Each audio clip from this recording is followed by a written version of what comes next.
Welcome to 5 and 5 from the One Stop Co-op Shop, where I discuss 5 key elements of a game in about 5 minutes. I'm Michael Kelly, and today I'm looking at Voidfall, the solo, cooperative, and competitive 4X space combat and development game. And disclaimer that I was sent a review copy of this one. I really enjoyed Voidfall back when I covered it for the crowdfunding campaign, but that was only on Tabletop Simulator. How do I feel now that the monstrosity is actually on my table? Let's find out and get to the list.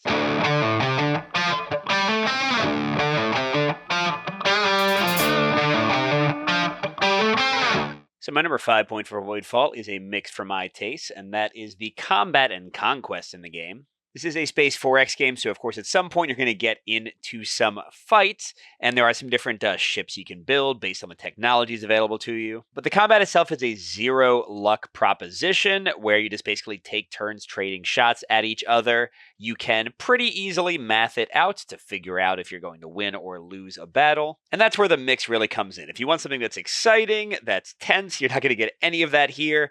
But at the same time, there's no potential for frustration. You know exactly what you can do. You know exactly what the enemy can do. And the conquest of new sectors might also work for some players and not for others. In solo co-op, you're only getting attacked when the Voidborn skirmish with you, so all of their sectors are just kind of there for the taking. It can be fun to take over more sectors. You get more opportunities to build things. You can get your agenda cards to score more. But at the same time, because they kind of just attack wherever your empire is consistently over and over, I do find that I miss some of the feeling of like building and defending an empire, because they're pretty much just going to show up where you're weakest regardless. My number 4 point is mostly a pro for my taste, and that's the variety in the game. And let me start off with some of the things that don't impress me as much. And one of those is the scenario variety. So they have a ton of scenarios. It's kind of like 8 or so of the same scenarios, but they have different configurations for player counts 1 through 4 player. And they're fine. I haven't played all of them. They get bigger, they get tougher, they use more special tiles, but at the same time, it didn't feel like a ton of stuff was changing. The houses do quite a bit better for me because there's just a ton of them, and some of them are pretty basic and don't feel that different besides for their starting technology and their starting agenda for victory points.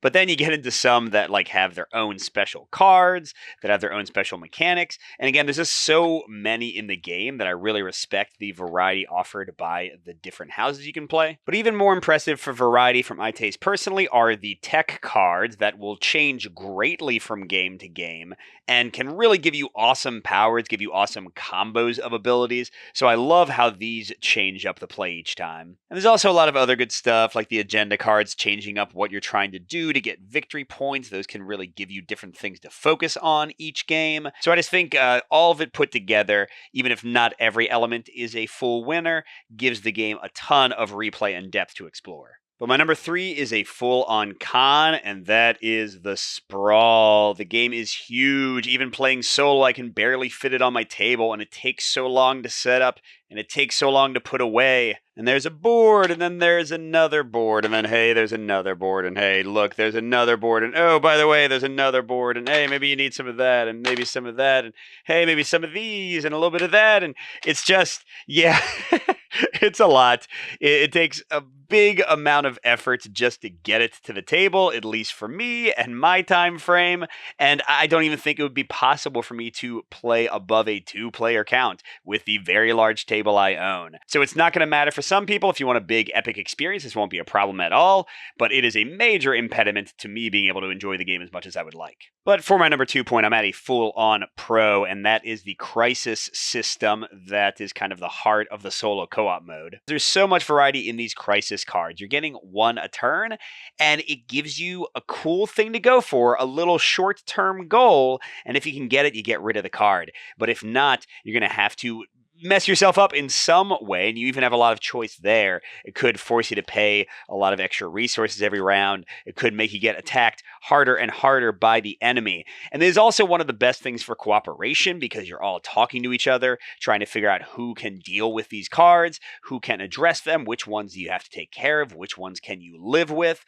I think this is an awesome system to focus on not having to run an automa, not having to move them around and manage their empire. All the fun, the variety, the challenge, the choices really come from these cards, and they, maybe more than anything else, except for maybe your faction, are going to force you to play the game differently and make very different choices every time you throw it on the table. And that goes right into my number 1 point, also a big pro for me, and that is the meaty choices in the actions you take each turn. Each choice is so in depth because each of these cards gives you 2 or potentially 3 different things to do, costing resources, gaining resources. Now, the one big negative, it is going to make it hard to learn the game. Another impediment to getting it on the table. It is so many icons, icons forever, icons forever.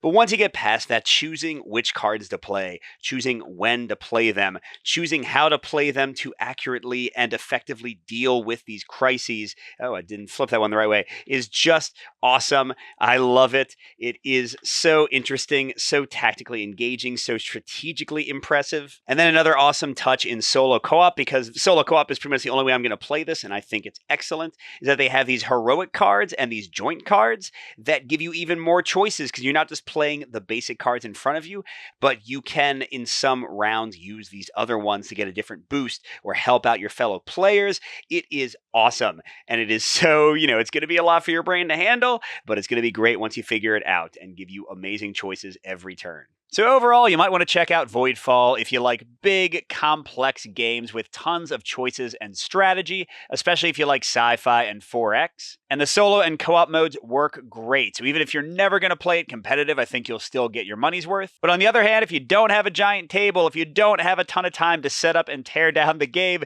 if you don't want to learn pretty complicated rules and dig through a lot of icons, all of those are probably reasons for you to avoid this one. Thanks for watching, everybody. Good gaming, and I'll see you at the next stop.